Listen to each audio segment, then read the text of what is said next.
La madrugada del 3 de octubre de 1975 amaneció con una niebla espesa cubriendo las calles empedradas de Girona. Las luces anaranjadas de los faroles parecían flotar suspendidas en el aire húmedo, y el murmullo del río Onllar se mezclaba con el lejano tañido de una campana. En esa hora incierta, cuando la ciudad aún dormía, una figura solitaria cruzó el puente de piedra, envuelta en un abrigo de lana y un silencio que parecía pesar más que el frío. Se llamaba Elena Rovira, tenía 29 años y vivía en un pequeño piso en el barrio viejo, frente a una panadería que abría sus puertas antes del amanecer. Su vida transcurría entre la rutina del trabajo, la soledad de las tardes y una esperanza tenue de que algo, algún día, cambiara. En aquel entonces, España vivía el último aliento del franquismo, y en Girona, como en muchas ciudades, la incertidumbre se respiraba en cada esquina. Elena trabajaba como secretaria en una pequeña oficina de arquitectura. Su jefe, el señor Vendrell, solía decir que era una mujer meticulosa, demasiado silenciosa, pero eficiente. Nadie sabía mucho de su vida fuera del trabajo.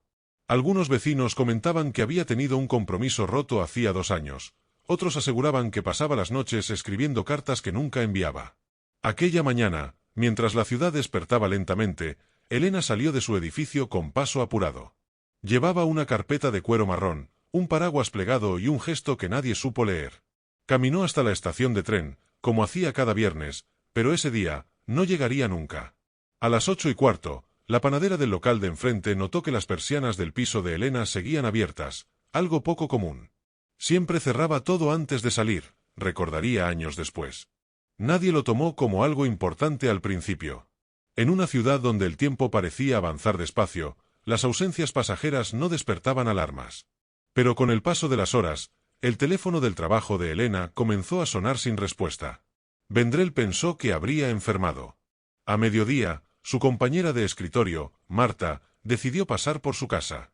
Tocó varias veces la puerta. No obtuvo respuesta.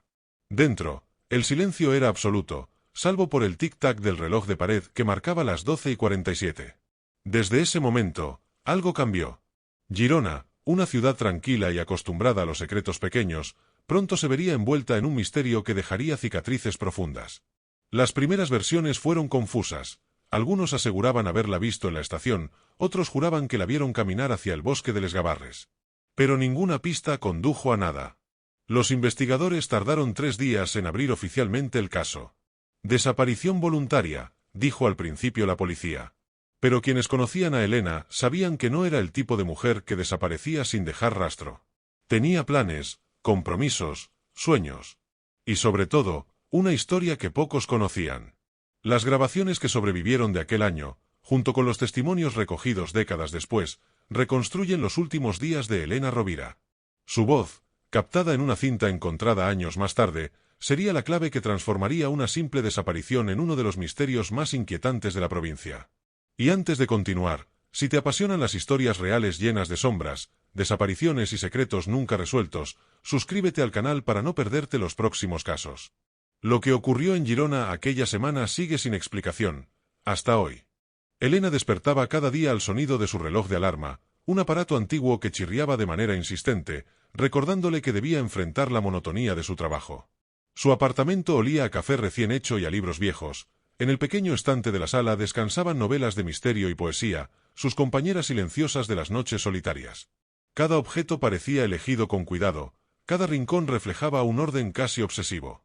Durante el desayuno, miraba por la ventana la ciudad despertando. Los vendedores de pan en las plazas, los hombres que cruzaban el puente hacia sus talleres, las calles empedradas que reflejaban la luz gris del amanecer. Elena siempre sentía que algo latente flotaba en la ciudad, como un secreto que nadie quería contar. Ese sentimiento, mezcla de curiosidad y miedo, marcaba sus días y sus decisiones. Su trabajo en la oficina de arquitectura la mantenía ocupada, pero también le ofrecía un pequeño refugio. Entre planos, lápices y cintas métricas, Elena podía soñar con espacios distintos, con edificios que desafiaban la rutina y la gravedad de su propia vida. Sin embargo, su jefe nunca notó más allá de la eficiencia y el silencio que demostraba. Nadie percibía la intensidad de sus pensamientos ni la profundidad de sus anhelos. Elena tenía amistades contadas, pero profundas. Marta, su compañera de trabajo, era más que una amiga, era confidente y espejo de sus secretos. Juntas compartían tardes de café, largas conversaciones sobre libros y películas prohibidas por la moral de la época, y la esperanza de un futuro distinto. Elena, sin embargo, nunca se abría del todo. Había algo que guardaba, algo que parecía pesarle desde siempre. En sus ratos libres, caminaba por los alrededores del río Onyar. Le fascinaba observar el agua fluir y escuchar el eco de sus propios pasos entre los edificios antiguos. En esas caminatas solitarias, Elena imaginaba historias, personajes que vivían en mundos paralelos a la realidad opresiva de la ciudad. Era su manera de escapar de la rutina y de las miradas inquisitivas de los vecinos. A veces, visitaba el mercado central, donde los aromas de especias y frutas la envolvían en un pequeño oasis de vida. Compraba pan, queso y algo de fruta, como si cada elección cotidiana fuese un acto de resistencia contra la trivialidad de su existencia. Los vendedores la recordaban por su sonrisa discreta y sus preguntas sobre el clima, pero nadie imaginaba la intensidad de su mundo interior. Elena también escribía. Largas cartas que nunca enviaba, diarios que nadie leería jamás, pensamientos que volcaba con una mezcla de miedo y liberación. En ellos, plasmaba sueños de viajes, de encuentros imposibles, y reflexiones sobre la soledad que la acompañaba desde su infancia. Esas páginas eran su refugio más íntimo, su manera de ser libre en un mundo que parecía constreñirla. A pesar de su independencia, había vulnerabilidades que la hacían humana. La pérdida de su compromiso años atrás había dejado cicatrices invisibles. A veces, en silencio, lloraba frente a la ventana, mirando cómo la ciudad seguía su curso sin esperar a nadie. Sin embargo, jamás dejó que esas emociones definieran su vida. Cada día era un acto de resistencia, una pequeña victoria contra la rutina y el miedo. En las noches, la ciudad cambiaba de rostro. Las calles empedradas adquirían un tono oscuro y misterioso, y el murmullo del río parecía susurrar secretos que nadie quería escuchar. Elena se sentaba frente a la ventana con un vaso de vino y observaba la penumbra, imaginando historias que combinaban realidad y fantasía. Era en esas horas cuando la sensación de que algo se avecinaba comenzaba a invadirla, un presentimiento que nadie podría haber previsto. Sus planes para aquel viernes 3 de octubre de 1975 incluían una visita a la estación de tren para recoger un paquete y luego reunirse con Marta para cenar.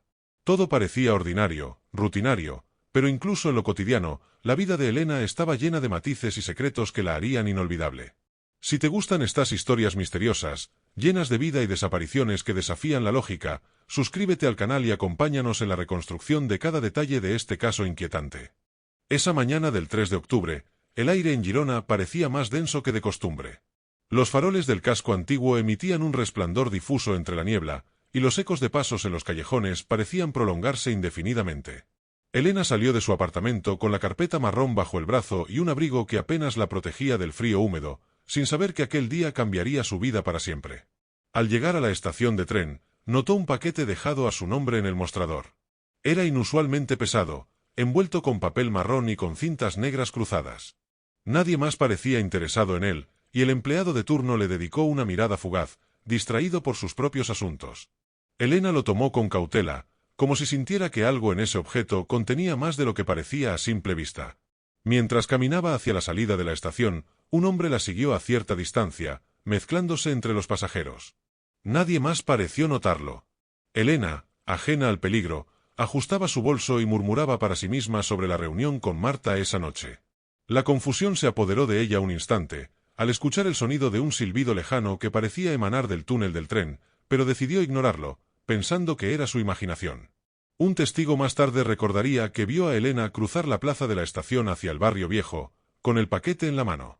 Sin embargo, otro vecino aseguró haberla visto desaparecer detrás de un callejón sin salida, donde las luces no alcanzaban y la niebla cubría cada rincón. La inconsistencia de los testimonios sería una de las primeras piezas del rompecabezas que mantendría a los investigadores perplejos durante años. En su apartamento, los objetos personales de Elena permanecían intactos, la cafetera sobre la mesa, libros abiertos y cartas escritas a mano. Solo faltaba ella. Nadie podía imaginar cómo alguien tan meticulosa y organizada podía desaparecer sin dejar un solo rastro. Los investigadores comenzaron a tomar declaraciones a familiares y amigos, buscando cualquier detalle que pudiera explicar su ausencia, pero cada respuesta parecía abrir más preguntas que respuestas. Entre los objetos encontrados en la estación y los testimonios de los transeúntes, se estableció un patrón confuso. El paquete, cuidadosamente envuelto, contenía una serie de papeles antiguos que hablaban de propiedades y de conflictos legales de décadas atrás. Nadie comprendía por qué Elena habría de recoger ese paquete ni qué peligro podría implicar. Cada elemento parecía señalar algo oculto, una historia que había permanecido enterrada hasta aquel día. Marta, su amiga cercana, fue una de las primeras en notar la extrañeza de la situación. Recordaba que Elena había mencionado a un hombre desconocido que la había seguido días atrás, alguien que parecía interesarse demasiado en sus movimientos. Sin embargo, Elena no había dado importancia a esa amenaza, creyendo que era producto de la ansiedad o la imaginación. Esa desestimación sería crucial en los eventos que seguirían. A medida que la tarde avanzaba, la tensión en Girona aumentaba. La desaparición de Elena no era solo un hecho aislado. Comenzaban a surgir rumores de otros incidentes en los alrededores, desapariciones menores y la sensación de que algo acechaba en la niebla. La policía comenzó a patrullar con más frecuencia, pero el misterio se profundizaba con cada testimonio contradictorio y cada callejón vacío que encontraba a Elena ausente. El paquete, ahora en manos de la policía, reveló que algunos de los documentos contenían nombres vinculados a una serie de transacciones sospechosas en la región. Se especuló sobre chantajes, secretos familiares y antiguos conflictos económicos que podrían haber colocado a Elena en una situación de peligro. Cada hallazgo parecía más una pieza de un rompecabezas inquietante que nadie aún podía ensamblar por completo. Esa noche, mientras la ciudad dormía bajo la bruma y el frío, los familiares de Elena comenzaron a temer lo peor. La desaparición no solo rompía la rutina de una mujer común, sino que abría una grieta en la tranquilidad de Girona. Y antes de avanzar, si te apasionan los casos de desapariciones misteriosas y crímenes sin resolver, asegúrate de suscribirte al canal para seguir cada revelación y cada pista que iremos desentrañando en este caso fascinante. La familia de Elena entró en estado de alarma apenas se confirmó su ausencia prolongada. Sus padres, ya mayores, recorrían las calles del barrio viejo, preguntando a vecinos, comerciantes y transeúntes si habían visto a su hija. Cada callejón parecía susurrar respuestas que nunca llegaban, y el frío de octubre se mezclaba con un miedo creciente que poco a poco los paralizaba. Marta y las amigas más cercanas intentaban mantenerse fuertes, aunque cada minuto sin noticias parecía alargar la sombra de lo imposible. La policía revisó la estación de tren, interrogó a empleados y viajeros, pero nada señalaba un rastro claro. La carpeta marrón, el paquete extraño y la sensación de que Elena había sido seguida eran todas piezas desconectadas de un mismo rompecabezas, y cada hallazgo aumentaba la incertidumbre. Entre los vecinos, comenzaron a surgir teorías de todo tipo. Algunos hablaban de un posible secuestro, otros sugerían que podría haberse ido voluntariamente. Sin embargo, quienes conocían a Elena sabían que ninguna de esas opciones coincidía con su carácter. Era organizada, prudente, y jamás había mostrado el más mínimo interés por desaparecer sin dejar rastro o sin informar a nadie. La policía revisó sus últimas horas, el recorrido desde su apartamento hasta la estación, los lugares que frecuentaba, incluso las cartas que había escrito pero no enviado. Cada detalle se transformaba en pista y en duda simultáneamente. El miedo, la confusión y la frustración se acumulaban, dejando a los investigadores sin una dirección clara, como si la niebla de Girona no solo cubriera las calles, sino también la verdad. Los periódicos locales comenzaron a cubrir el caso. Titulares como «Desaparición misteriosa en Girona» y «Una joven se esfuma sin dejar huella» inundaron la ciudad. La prensa especulaba sobre las razones, creando un ambiente de tensión que se sentía en cada plaza y cada mercado. Nadie podía ignorar que algo extraordinario había ocurrido, y la atención pública presionaba a las autoridades para que encontraran respuestas rápidas. Durante los primeros días, la policía interrogó a decenas de personas, vecinos, compañeros de trabajo, familiares de otros desaparecidos, incluso a individuos sospechosos en la región. Pero nada conectaba directamente con Elena.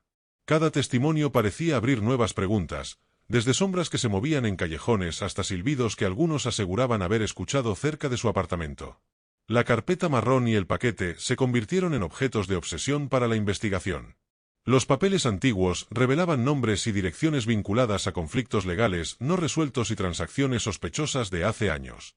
Se empezaron a investigar a personas relacionadas con esos documentos, aunque ninguna conexión inmediata podía explicar la desaparición.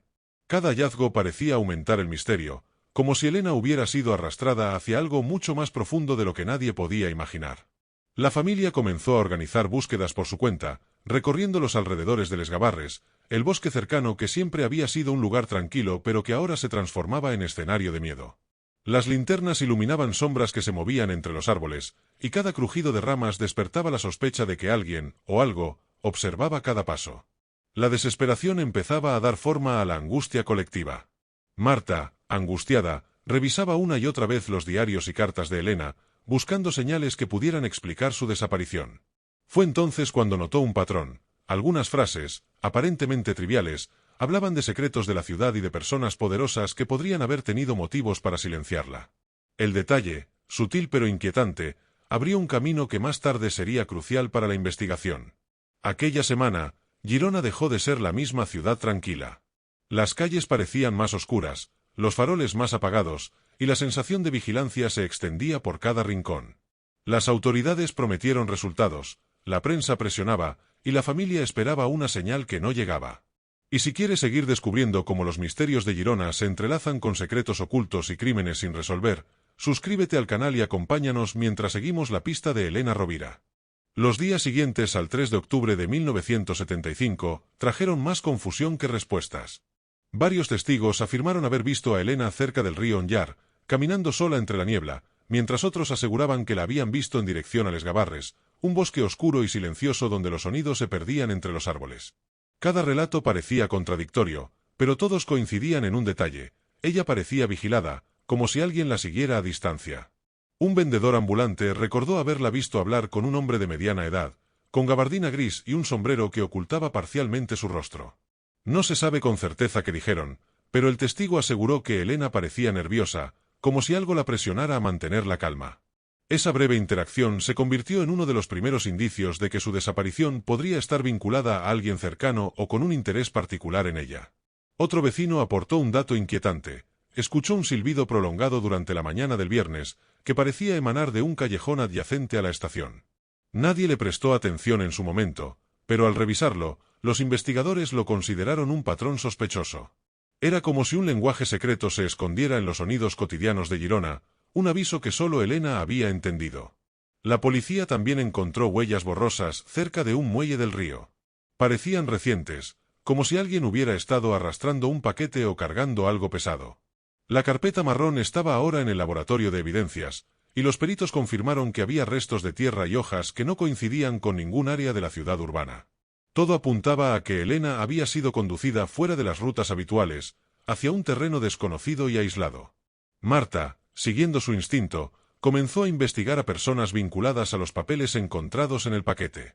Descubrió nombres de abogados, comerciantes y terratenientes que habían tenido disputas años atrás, algunas de ellas documentadas de manera confidencial. La lista era larga y la conexión con Elena aún no era clara, pero la coincidencia entre los documentos y la desaparición elevaba la sospecha de que alguien con influencia estaba involucrado. Entre los vecinos, comenzó a surgir una sensación de temor generalizado. Algunos cerraban persianas antes del atardecer, otros evitaban hablar de la desaparición. Las noches se llenaron de rumores, luces extrañas, sombras que se movían sin dueño y susurros que nadie podía identificar. Girona parecía haber cambiado, como si la presencia de Elena aún flotara entre las piedras y los árboles, recordando a todos que algo inquietante estaba ocurriendo. Las inconsistencias en los testimonios desconcertaban a los investigadores.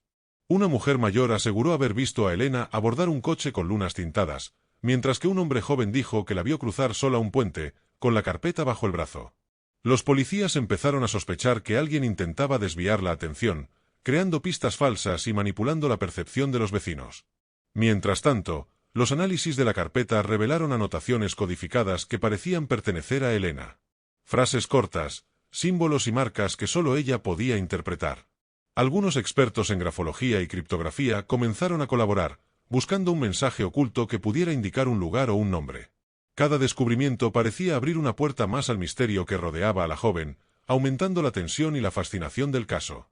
Las autoridades, presionadas por la opinión pública, decidieron ampliar la búsqueda a toda la región de Girona y los bosques circundantes. Se establecieron puntos de control, se revisaron ríos y caminos, pero la niebla, los senderos sinuosos y la ausencia de pistas claras dificultaban cada intento.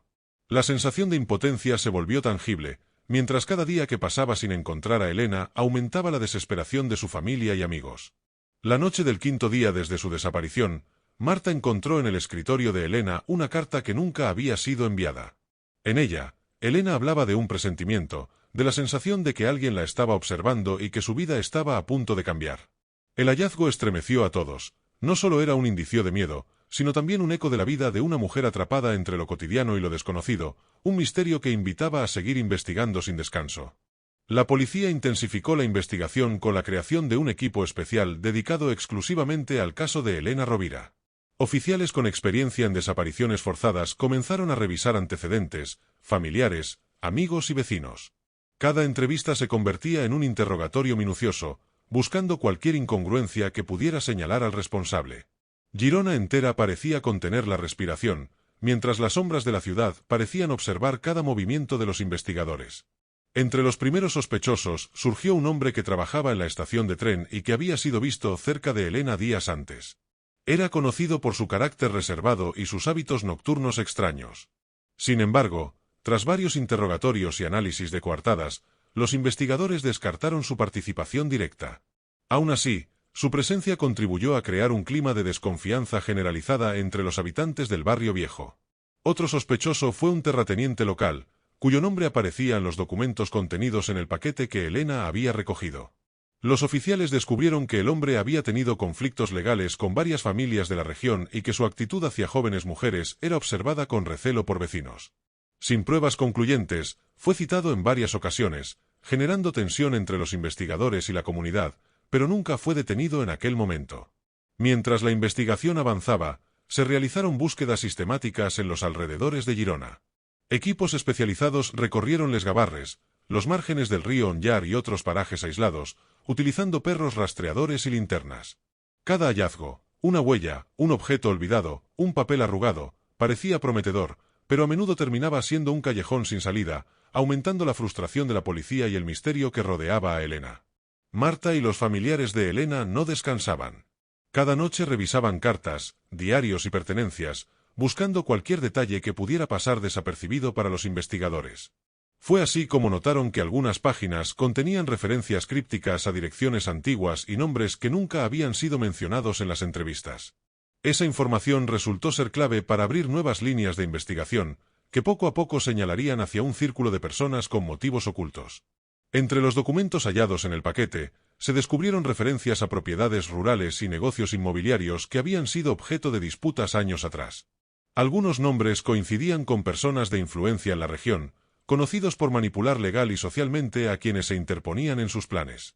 La policía comenzó a considerar que la desaparición de Elena no era un accidente ni un acto voluntario, sino parte de un entramado más complejo que involucraba intereses económicos y secretos familiares. Los testigos continuaban aportando información, a veces contradictoria, otras veces sorprendente. Un comerciante aseguró haber visto a Elena entrar en un automóvil oscuro conducido por un hombre desconocido. Otro vecino, sin embargo, insistía en que la vio caminar hacia un callejón y desaparecer entre la niebla. Cada relato añadía capas de misterio, dificultando la reconstrucción de los hechos y generando un clima de paranoia que se extendía por toda la ciudad. En los laboratorios forenses, la carpeta marrón y el paquete fueron sometidos a análisis minuciosos. Se encontraron pequeñas huellas dactilares, restos de barro y fibras de ropa que no coincidían con las de Elena ni con las de ningún conocido. Cada hallazgo parecía un fragmento de un rompecabezas más grande, sugiriendo que alguien había planeado con cuidado la desaparición, dejando pistas deliberadamente confusas para desorientar a los investigadores. La presión mediática también creció. Los periódicos publicaban reportajes diarios sobre la desaparición, aumentando la ansiedad de la población y la tensión sobre la policía. Algunos reporteros comenzaron a sugerir teorías de conspiración, relacionando el caso con otros incidentes menores en Girona y cuestionando la efectividad de las autoridades. Esta presión externa empujó a los investigadores a tomar medidas más drásticas y a intensificar los interrogatorios, en busca de respuestas claras. A pesar de los esfuerzos, Elena permanecía desaparecida. Cada día que pasaba convertía el caso en un enigma más profundo, y cada testimonio, cada documento y cada pista generaba nuevas preguntas. Girona parecía envuelta en un velo de misterio que nadie podía atravesar completamente. La sensación de que alguien estaba moviendo los hilos desde las sombras se hacía cada vez más palpable, marcando el inicio de un capítulo oscuro y complejo en la historia de Elena Rovira. A finales de octubre de 1975, más de 3 semanas después de la desaparición, la investigación comenzó a mostrar indicios de un patrón. Un analista de documentos descubrió que las anotaciones codificadas de Elena contenían referencias precisas a direcciones y nombres que hasta entonces habían pasado desapercibidos. Cada símbolo parecía señalar personas con poder en Girona, individuos capaces de manipular la verdad y ocultar sus acciones detrás de la normalidad de la vida cotidiana. La policía decidió enfocar sus esfuerzos en un círculo reducido de sospechosos, basándose en los documentos, testimonios y pistas físicas encontradas en la carpeta y el paquete. Entre ellos, un hombre llamado Julián Ferrer, comerciante de mediana edad con antecedentes de conflictos legales y comportamientos intimidantes, comenzó a atraer la atención de los investigadores. Su nombre aparecía de manera recurrente en las notas y papeles que Elena había manejado, y su cercanía a la ciudad facilitaba que pudiera seguirla sin ser detectado. Mientras tanto, Marta comenzó a recordar detalles que antes le habían parecido insignificantes: un encuentro casual con un hombre extraño en el mercado, una llamada telefónica que Elena había recibido días antes y una sensación constante de ser observada. Estos recuerdos, combinados con las pistas físicas y documentales, crearon un mosaico inquietante que apuntaba hacia un solo objetivo: alguien que conocía los movimientos de Elena y su vida íntima con precisión. En el laboratorio forense, los análisis de fibras y barro encontrados en el paquete coincidieron finalmente con una propiedad rural cercana a Les Gavarres. Era un terreno aislado, con estructuras antiguas y rincones oscuros donde alguien podía ocultarse. Los investigadores comenzaron a organizar un operativo secreto, buscando evidencia que confirmara la conexión de Julián Ferrer con la desaparición de Elena, conscientes de que cada movimiento debía ser calculado para no alertarlo. A mediados de noviembre, un vecino aportó un testimonio crucial: había visto a Julián salir apresuradamente de su propiedad con un bulto cubierto por una manta. No podía asegurar de qué se trataba, pero la descripción coincidía con el paquete que Elena había recogido. Este testimonio, aunque no definitivo, reforzó la hipótesis de que el comerciante estaba directamente involucrado y que la desaparición no había sido un acto aleatorio, sino planificado. La policía también descubrió cartas escritas por Elena que detallaban encuentros sospechosos y su temor creciente por alguien que la seguía. En sus páginas, mencionaba señales, códigos y objetos que consideraba peligrosos si caían en manos equivocadas. La combinación de documentos, cartas y testimonios comenzó a formar un mapa casi tangible de lo que pudo haber sucedido, dibujando la figura de un perpetrador consciente de cada paso de su víctima. Ante la acumulación de evidencias, los investigadores decidieron realizar un allanamiento en la propiedad de Julián Ferrer. Equipos de policía armados con órdenes judiciales registraron la casa y sus alrededores, revisando cada rincón. Fue allí donde encontraron objetos pertenecientes a Elena, su abrigo, restos de su carpeta y algunas cartas sin enviar. La confirmación de que estaba allí cambió radicalmente la dirección del caso, elevando la urgencia de encontrar a Elena viva o al menos determinar su destino final. Julián Ferrer fue detenido de inmediato. Durante su interrogatorio, mantuvo silencio, evitando comprometerse, pero los indicios eran abrumadores. Las cartas, los objetos y los testimonios formaban un cuerpo de prueba sólido, y la policía sentía que finalmente se acercaba al desenlace de un caso que había mantenido a toda Girona en vilo durante semanas. La ciudad contenía la respiración, sabiendo que detrás de esa fachada ordinaria se escondía un crimen complejo y meticulosamente planeado. Marta, aunque aliviada por la captura del sospechoso, no podía evitar la incertidumbre sobre el paradero de Elena. Cada indicio encontrado en la propiedad de Julián confirmaba la gravedad de la situación, pero aún quedaban preguntas sin respuesta. ¿Dónde estaba Elena? ¿Había logrado escapar o había sido víctima de un destino fatal? La tensión crecía con cada hora que pasaba, y la expectativa se mezclaba con el miedo a una verdad devastadora. En paralelo, los investigadores comenzaron a reconstruir la rutina de Julián Ferrer, sus movimientos los días previos a la desaparición y sus posibles conexiones con los documentos encontrados en la carpeta. Cada detalle, desde sus compras hasta sus viajes cortos fuera de Girona, fue minuciosamente registrado y comparado con los indicios de Elena. El caso comenzaba a tomar forma completa, y la sensación de que la justicia podía finalmente cerrar el ciclo se hacía cada vez más fuerte. A finales de noviembre de 1975, tras semanas de intensa investigación, la policía logró ubicar un sótano oculto en la propiedad de Julián Ferrer. La oscuridad era total, apenas iluminada por linternas y lámparas portátiles. El ambiente estaba impregnado de humedad, polvo y un olor acre que indicaba que el lugar había permanecido cerrado durante mucho tiempo. Allí, entre cajas y objetos antiguos, encontraron señales inequívocas de que Elena había estado retenida en ese lugar. Entre los objetos hallados estaban algunas pertenencias personales de Elena, su abrigo, papeles arrugados con notas y símbolos codificados, y un diario en el que había escrito sus miedos y sospechas. Cada página contaba la historia de una mujer consciente del peligro que la acechaba, y que había intentado dejar pistas para ser encontrada. El descubrimiento estremeció a todos los presentes y confirmó el carácter premeditado del secuestro. Julián Ferrer fue trasladado inmediatamente para enfrentar cargos por secuestro, extorsión y asesinato premeditado, ya que la evidencia apuntaba a un desenlace fatal. Durante el interrogatorio, su silencio y actitud desafiante parecían retar a los investigadores, pero la acumulación de pruebas era abrumadora. Fotografías, testimonios y objetos de Elena vinculaban de manera irrefutable al sospechoso con el crimen, dejando poco espacio para dudas. La noticia de que Elena había sido encontrada, aunque sin vida, sacudió a toda Girona. Vecinos, familiares y amigos se reunieron para recordar su vida, mientras la policía comenzaba a reconstruir la cronología exacta de los hechos. Cada detalle del secuestro, desde la observación inicial hasta la retención en el sótano, demostraba la planificación meticulosa de Julián Ferrer y la vulnerabilidad de la víctima frente a alguien con conocimiento y poder. Durante el juicio, que se llevó a cabo en los tribunales de Girona a mediados de 1976, se presentó toda la evidencia reunida. Testigos describieron la rutina de Elena, los encuentros sospechosos y el paquete que recogió en la estación. Los documentos codificados, las cartas sin enviar y los objetos encontrados en la propiedad de Julián formaron el eje de la acusación. La atmósfera en la sala era tensa, cada palabra parecía resonar más allá de los muros del tribunal, recordando a todos la tragedia de la joven. Julián Ferrer mantuvo una actitud fría durante todo el juicio, pero los peritos y testigos desmantelaron sus coartadas paso a paso.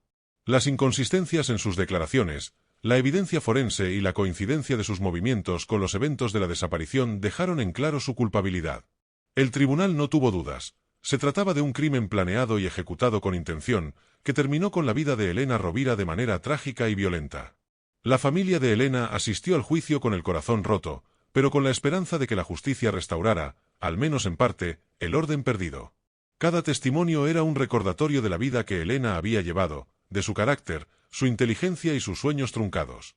Las lágrimas mezcladas con el alivio de ver al responsable frente a la ley reflejaban la complejidad de emociones que un caso tan oscuro podía generar. Marta, quien había acompañado cada paso de la investigación, relató en el tribunal las cartas, las anotaciones y los indicios que Elena había dejado. Su testimonio no solo ayudó a establecer la culpabilidad de Julián Ferrer, sino que también mostró al mundo la valentía y el ingenio de Elena, que incluso en medio del miedo había intentado sobrevivir y dejar pistas para ser encontrada. Finalmente, tras semanas de audiencias, el tribunal dictó sentencia. Julián Ferrer fue condenado a prisión por secuestro y asesinato premeditado. La sentencia fue recibida con un suspiro colectivo de alivio, aunque la herida emocional en la familia, los amigos y la ciudad de Girona perduraría para siempre. La justicia había cerrado un capítulo, pero el recuerdo de Elena continuaba vivo en cada calle, en cada bosque y en cada objeto que había formado parte de su vida. La historia de Elena Rovira se convirtió en un símbolo de memoria y de advertencia. Girona nunca olvidó la niebla de aquel octubre de 1975 ni el eco de los pasos que desaparecieron sin previo aviso. Y si quieres seguir acompañando casos reales de crímenes complejos, misterios y desapariciones, suscríbete al canal para descubrir cada historia que permanece en las sombras de nuestra memoria colectiva. Tras la sentencia, Girona experimentó una calma aparente, aunque la sombra de lo ocurrido seguía presente en los rincones más silenciosos de la ciudad. Las calles empedradas del barrio viejo parecían recordar cada paso de Elena, cada día que había transcurrido desde aquel 3 de octubre. Los vecinos hablaban en susurros, temiendo revivir el horror, mientras la ciudad buscaba reconciliarse con la tragedia que había alterado su rutina. La familia de Elena intentó reconstruir su vida, aunque la pérdida permanecía como una herida abierta. Sus padres se refugiaban en recuerdos y fotografías, buscando en cada imagen la esencia de su hija, mientras las noches se llenaban de silencios y ecos de lo que pudo haber sido. Cada objeto que quedaba en el apartamento parecía un testigo mudo de su presencia, y el dolor se mezclaba con la necesidad de cerrar ese capítulo sin dejar de recordar. Marta, su amiga más cercana, tomó la labor de preservar la memoria de Elena. Sus diarios, cartas y escritos fueron recopilados y estudiados, no solo como evidencia, sino como un homenaje a la vida de una mujer atrapada entre la cotidianeidad y el misterio. Marta también comenzó a colaborar con autoridades y organizaciones locales para alertar sobre riesgos y secuestros, transformando la tragedia en acción preventiva. La investigación posterior reveló detalles adicionales sobre Julián Ferrer. Se descubrió que había mantenido vigilancia sobre Elena durante semanas, estudiando sus movimientos, sus hábitos y sus contactos. Sus acciones habían sido meticulosas y frías, evidenciando no solo la planificación del crimen, sino un conocimiento profundo de cómo manipular la percepción de quienes la rodeaban, incluyendo vecinos y testigos ocasionales. Entre las evidencias, Los peritos encontraron pequeñas notas codificadas que Elena había dejado para alertar a alguien de su confianza. Estos mensajes, aparentemente triviales, contenían claves que permitieron a la policía reconstruir parte de los movimientos de Julián y anticipar algunas de sus acciones. Cada hallazgo confirmó la inteligencia y previsión de Elena, y dejó claro que, incluso en la adversidad, había intentado mantener control sobre su destino. La ciudad, aunque aliviada por la captura del culpable, comenzó a lidiar con la memoria colectiva del crimen. Los relatos del juicio, los testimonios de vecinos y los reportajes periodísticos dejaron una marca indeleble. Girona aprendió a mirar con cautela los callejones y la niebla que antes resultaban indiferentes, mientras la historia de Elena se transformaba en una leyenda urbana, recordando la vulnerabilidad y el coraje de quienes se enfrentan a lo inesperado. Algunos misterios menores también se resolvieron durante las pesquisas finales. Las inconsistencias en los testimonios de los primeros días fueron aclaradas, demostrando que varias personas habían confundido luces, sombras y movimientos en la niebla. Los documentos legales antiguos fueron devueltos a sus legítimos propietarios, y se establecieron mecanismos de seguridad más estrictos para evitar futuros abusos de poder y amenazas similares. En el ámbito judicial, el caso de Elena Rovira se convirtió en un referente para futuros procesos relacionados con desapariciones y secuestros. La documentación completa del caso, las estrategias de investigación y la recopilación de evidencia se estudiaron como modelo de procedimiento, destacando la importancia de los detalles minuciosos, la perseverancia y la colaboración entre autoridades, testigos y familiares. Para la familia, la sensación de justicia nunca reemplazó la ausencia de Elena, pero la condena de Julián Ferrer permitió al menos cerrar un ciclo de incertidumbre y sufrimiento. Cada recuerdo, cada carta y cada fotografía se convirtieron en símbolos de resistencia y memoria, mientras la ciudad aprendía a integrar la tragedia en su historia sin olvidar el dolor ni la valentía de quienes habían sido testigos de los hechos. Años más tarde, Girona seguía recordando a Elena en pequeñas ceremonias, en placas conmemorativas y en relatos que se contaban a nuevas generaciones. Su historia, mezcla de vida cotidiana y misterio, seguía inspirando precaución y reflexión. Y si quieres seguir explorando los casos más enigmáticos y las desapariciones que marcaron la historia de ciudades como Girona, suscríbete al canal y acompáñanos en cada detalle de estos relatos que desafían la memoria colectiva. La historia de Elena Rovira trascendió la tragedia inmediata de su desaparición y muerte. Se convirtió en un símbolo de la vulnerabilidad humana frente a personas que actúan con malicia y conocimiento, y de cómo la inteligencia y previsión de una víctima pueden dejar pistas que permitan a la justicia abrir caminos incluso cuando todo parece perdido. Cada carta, cada anotación, era un testimonio silencioso de su resistencia frente al peligro. Girona, a pesar de recuperar cierta normalidad, no olvidó la lección implícita en aquel crimen. Las calles que antes se recorrían con despreocupación comenzaron a ser observadas con más atención, y los vecinos aprendieron a valorar la comunicación y la vigilancia comunitaria. La tragedia enseñó que la vida puede cambiar en un instante y que la cooperación entre ciudadanos y autoridades es esencial para prevenir futuros incidentes. Los familiares de Elena, aunque dolidos, encontraron en la memoria de su hija una fuerza inesperada. Sus diarios y cartas fueron preservados como legado, y se compartieron con organizaciones que trabajaban en seguridad y prevención de secuestros. Su historia dejó una huella profunda en quienes la conocieron, demostrando que incluso en la adversidad, la vida y la determinación pueden transformar el miedo en aprendizaje. El caso también reveló la importancia de la documentación y el análisis meticuloso de cada detalle. Desde la carpeta marrón hasta los símbolos codificados en los diarios de Elena, cada elemento fue esencial para reconstruir los hechos y lograr la condena de Julián Ferrer. Esta atención a los pequeños detalles se convirtió en ejemplo para futuras investigaciones policiales en toda España, mostrando cómo la paciencia y la persistencia pueden desentrañar los misterios más complejos. Julián Ferrer pasó el resto de su vida tras las rejas, con la conciencia de que sus actos habían sido descubiertos. Su condena fue un acto de justicia, aunque nunca pudo devolver la vida arrebatada ni aliviar por completo el dolor causado.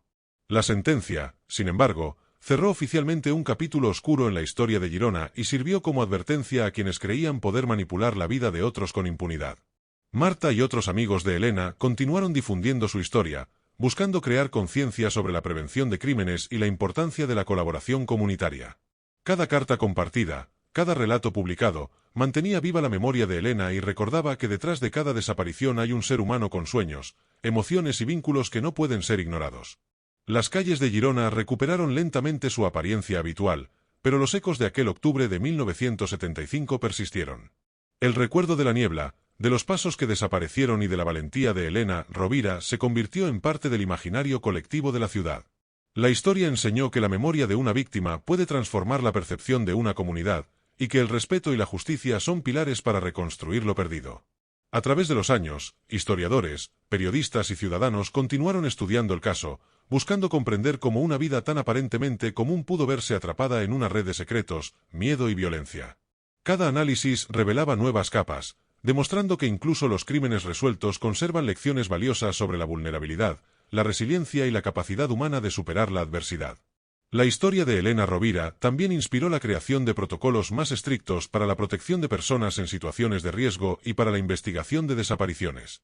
Su legado trascendió la tragedia personal y se transformó en una guía de prevención y actuación para futuras generaciones, mostrando que incluso en la oscuridad más profunda, los actos de inteligencia y coraje pueden iluminar el camino hacia la justicia.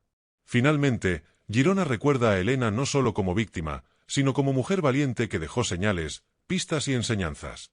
Su vida, su desaparición y la resolución del caso siguen siendo un recordatorio de la importancia de la memoria, la justicia y la vigilancia constante.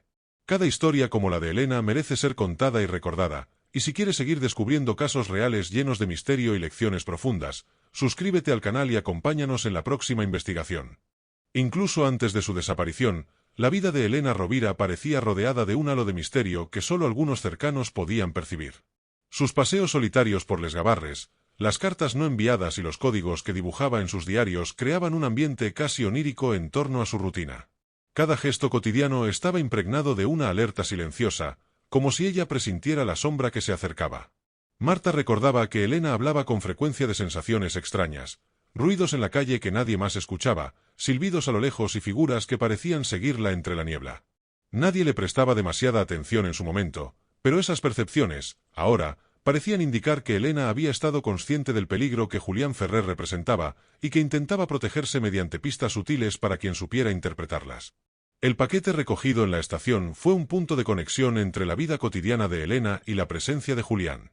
Los documentos que contenía parecían inofensivos para un observador desprevenido, pero para Elena representaban un vínculo con secretos antiguos que podían ponerla en riesgo. Su atención al detalle, la cuidadosa revisión de cada nombre y cada dirección, mostraba una capacidad de previsión que más tarde resultaría crucial para su localización.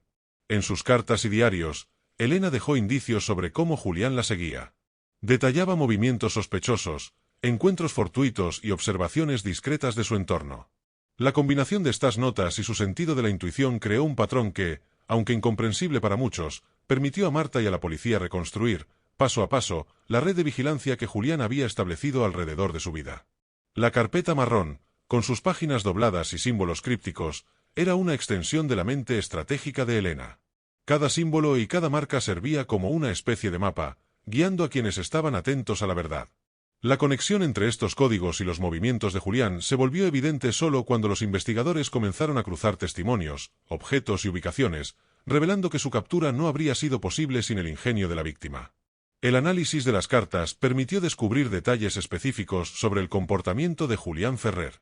Elena había observado su manera de actuar, los horarios en que aparecía cerca de su apartamento y la manera en que se mezclaba entre los vecinos para no levantar sospechas. Esta observación minuciosa formaba un testimonio indirecto de su secuestrador, que más tarde se volvió pieza central en el juicio. Cada paseo de Elena por la ciudad, cada compra en el mercado y cada visita al río Onyar adquirió un nuevo significado tras su desaparición. Lo que antes parecía rutina ahora se interpretaba como movimientos estratégicos, diseñados para mantener control sobre su entorno y dejar pistas para quienes podrían ayudarla. Su vida cotidiana se transformó en una narrativa de resistencia silenciosa ante un peligro tangible y cercano. Marta recordó un momento particular en el que Elena le había comentado sobre un hombre que la observaba desde la distancia, mientras cruzaba el puente de piedra que conectaba a ambos lados del río. Elena describió su comportamiento, su manera de ocultar el rostro y cómo desaparecía entre la multitud. Esa descripción coincidía con la manera en que Julián operaba, confirmando que su intuición había sido precisa y que había identificado a su perseguidor antes de ser atrapada. La conexión final entre Elena y Julián se consolidó a través del paquete, las cartas y los códigos que dejó. Cada detalle revelaba un hilo conductor, su inteligencia, su observación y su capacidad de anticipar movimientos. La investigación pudo seguir este hilo para descubrir su paradero y reunir la evidencia necesaria para el juicio, demostrando que, incluso bajo amenaza, Elena había luchado con ingenio para que su historia y su memoria perduraran.